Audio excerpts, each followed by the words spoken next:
Assalamualaikum warahmatullahi wabarakatuh. Brother and sister, hashtag kita hashtag cara jaga kereta. Yes, sekarang contoh.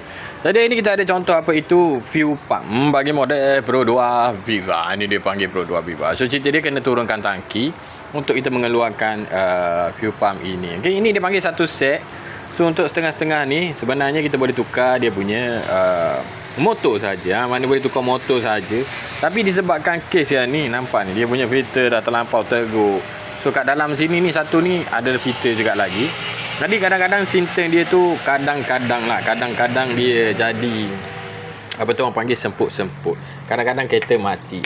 Minyak dia tak nak naik tuan-tuan. Minyak dia tak nak naik. So kalau aku nak tunjuk kat sini kan. Nampak tak tu? Benda yang keluar daripada minyak ni. So dia mengalami terlampau kuat kotor. Jadi cerita dia tuan-tuan dan puan-puan, untuk kategori mekanisme lah pula kan. Untuk kategori pump ni boleh ditukar, dia tak ada masalah pun. Kita nak tukar pump saja pun boleh. Tapi cerita dia filter yang kat sini ni tak ada. Yang ni tak ada dijual abang-abang kakak-kakak sekalian. Okay, yang ni tak ada dijual melainkan yang kat depan ni. Yang depan ni memang ada jual, dia datang sekali dengan fuel pump baru.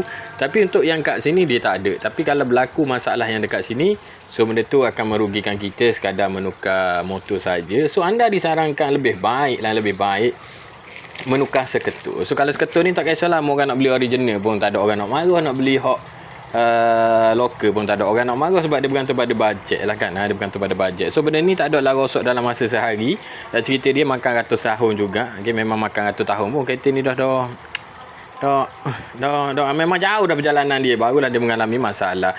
Jadi selamat menservis kenderaan anda. Good luck brother and sister.